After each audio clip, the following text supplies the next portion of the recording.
बिहार से। श्री हरिवंश महाराज। महाराज जी, क्षमा प्रार्थी एवं निराश हूं क्योंकि प्रमाद, आलस्य आदि विकारों को नहीं त्याग पा रहा हूं। महाराज जी, इनको लगता है कि सब कुछ पहले से तय है, सब कुछ मतलब सब कुछ, भगवत नहीं प्राप्ति भी। नहीं नहीं, तुम्हारे कहने से थोड़ी तय है। तय है प्रारब्ध। प्रारब्ध है दो प्रकार का, पुण्य और पाप। परिणाम है उसका सुख और दुख, बस। इसके बाद क्रियमाण है, आप क्या करते हो ये आपके ऊपर है। ये आलसियों की तरह नहीं बैठ जाया जाता कि हमारे भाग्य में दैव दैव आलसी पुकारा, ऐसे नहीं। पुरुषार्थ करने के लिए मनुष्य जन्म मिला है। सब कुछ तय के अनुसार पशु पक्षी हरी योनियां चलती हैं, मनुष्य नहीं। मनुष्य नया कर्म करके अपने प्रारब्ध को बदल कर अपने भाग्य को मिटा करके भगवत प्राप्ति करता है। अगर केवल भाग्य के अनुसारे हो तो केवल दो ही हैं भाग्य में, सुख और दुख, पाप और पुण्य के फल, बस। इसके बाद क्रियमाण, आप पाप कर्म करते हो या पुण्य कर्म करते हो या भजन करते हो, ये आपके ऊपर निर्धारित है। ये आलसी प्रमादी स्वभाव में ये जो होगा सो हो जाएगा, ऐसे प्रमादी जीवों का कल्याण नहीं होता। ऐसे नहीं, खूब पुरुषार्थ किया जाता है। मनुष्य जन्म पुरुषार्थ के मिला है। चाहे लौकिक उन्नति हो चाहे पारलौकिक उन्नति, पुरुषार्थ के बिना थोड़ी आ जाएगा। पुरुषार्थ करना चाहिए। महाराज जी, आलस्य के वक्त मतलब बुद्धि ऐसी कोई ज्ञान की बात ढूंढती है जिससे शरीर का राग थोड़ा कम हो जाए। नाम जप करो, कुछ ढूंढने की जरूरत नहीं, सब उत्पन्न हो जाएंगे।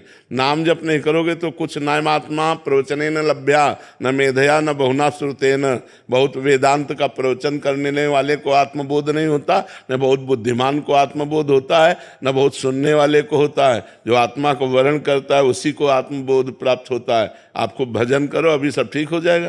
महाराज जी, जैसे गीता जी में लिखते हैं कि अहंकार विमूढ़ आत्मा करता हमिति मन्यते, और दूसरा उसी के बाद है गुणा गुणेशु कुछ। तो उसको गुणानुगुण वर्तेन, ये सिद्ध पुरुष की स्थिति है, ऐसे ना जोड़ो। गुणानुगुण वर्तेन मनुष्या पार्थ सर्वसा, ये सिद्ध पुरुष की स्थिति। वो देख रहा है गुणों में गुण बरत रहे हो, अपने को अलग देख रहा है। और जो है अहंकार विमूढ़ आत्मा, वो अपने को शरीर मानकर कर्म कर रहा है। लेकिन नाम जप करने के लिए थोड़ी मना किया गया है। भगवान ने आदेश किया गीता में, अनन्य चेता सततम यो माम स्मरति नित्सा तस्याहम सुलभा पार्थ नित्य युक्त से योगिना। अब भजन न करोगे और बुद्धि भजन काटने के लिए तैयार है कि अहंकार विमूढ़ आत्मा करता हमिति मन्यते। यही तो मनुष्य की दुर्दशा है कि वो गुरुजनों के वाक्यों को, शास्त्र के वाक्यों को पकड़ता नहीं। हम कह रहे कुछ मत करो, शरीर से जो चेष्टाएं, घर परिवार की, व्यापार नौकरी किसानी, वो करो और राधा राधा जपो, देखो सब ठीक हो जाता है कि नहीं हो जाता।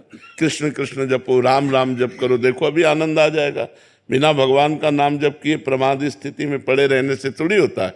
नाम जप करना पड़ता है, उसमें डटना पड़ता है। जब हम वर्ष 2 वर्ष अभ्यास करते हैं तो धीरे धीरे हमारी रुचि बढ़ने लगती है नाम में।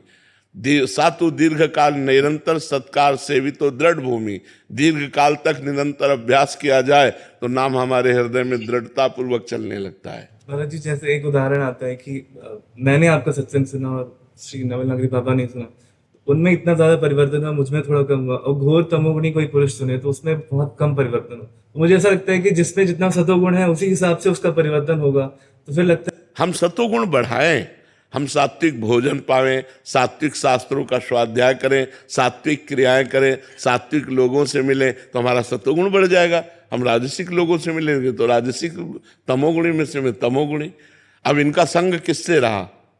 जब ये ड्यूटी करके आते तो 2-3 दिन हमारे संग घूमते, और अब फिर ये हुआ कि जब छुट्टी हुई तो 10-10 दिन हमारे संग, और फिर परिणाम ये हुआ कि नौकरी छूट गई, हमारे संग ही रह गए। तो जैसा करो संग वैसा चढ़ता है रंग। अब 2 मिनट आप सत्संग सुनो, इसके बाद जाके संसारिक रंग चढ़ा लो।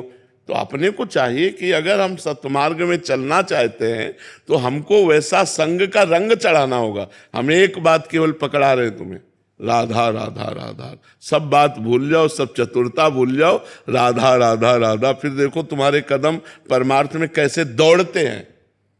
नाम जपना शुरू, नाम जपने में मन को लगाओ। वारी मथे घत होए बरु सिकता ते बरु तेल, बिनु हरि भजन न भवतरी या सिद्धांत पेल।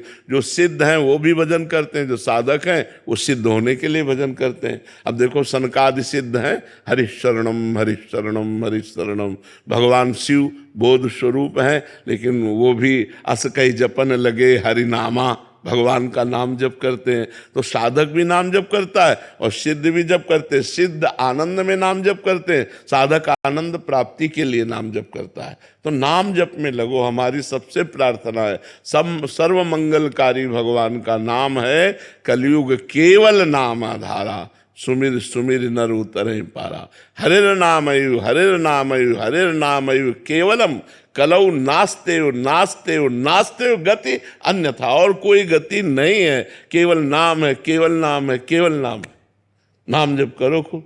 और भाग्य तो है ही है, आप वृंदावन की रज लगाए हो, वृंदावन आए हो, श्री राधिका कृपा बिनु सबके मनन गम। महारानी की कृपा न होती तो आप वृंदावन नहीं आ सकते, हमारे पास नहीं बैठ सकते, आप भगवत चर्चा नहीं सुन सकते। तो भाग्य तो आपके बड़े है ही हैं, लेकिन आप भाग्य के सहारे बैठने वाले प्रमादी मत बनो, आप कर्तव्यशील बनो, पुरुषार्थ करो।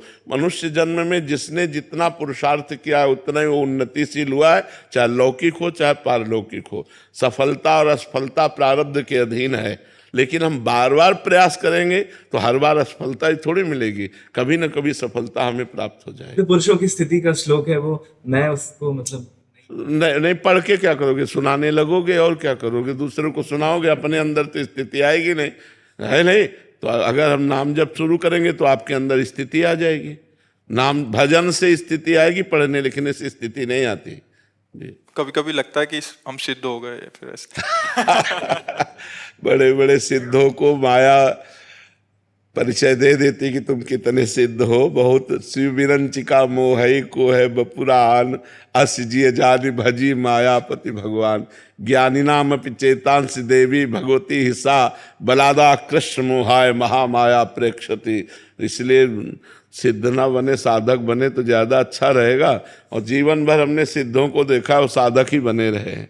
जो वास्तविक सिद्ध रहे हैं वो कभी ऐसा अनुभव नहीं करा है कि हम सिद्ध हैं। वो दिन भर अपनी दिनचर्या में ही लगे रहे, भजन में ही लगे रहे।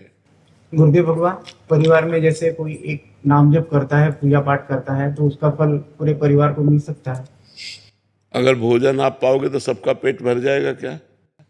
हाँ, भगवत प्राप्ति हो जाएगी तो 21 पीढ़ियां तर जाएंगी। यदि भगवत साक्षात्कार हो गया तो फिर 21 पीढ़ियां तर जाएंगी। हमारी सरकारी व्यवस्था है, ये भागवतिक व्यवस्था है कि यदि आप ब्रह्म प्राप्त हो गए तो आपकी 21 पीढ़ियां तर जाएंगी। जो 14 आगे की 7 पीछे की, तो 21 पीढ़ियां तर जाएंगी। लेकिन ऐसा नहीं कि हम भजन करें, हमारे पूरे परिवार का भजन नहीं, पूरे परिवार को भजन करना चाहिए। अपने ज्ञान से अपना उद्धार होता है, वो ज्ञान अगर आप मान लो तो आपका उद्धार हो जाएगा। तो अपने भजन से अपने हृदय को शीतलता प्राप्त होगी, लेकिन आपके हृदय को शीतलता प्रदान करने के लिए आपको भजन करना पड़ेगा। अगर भजन नहीं करोगे तो शीतलता प्राप्त नहीं होगी। भजन स्वयं कर कर जीव को अपना उद्धार करना चाहिए।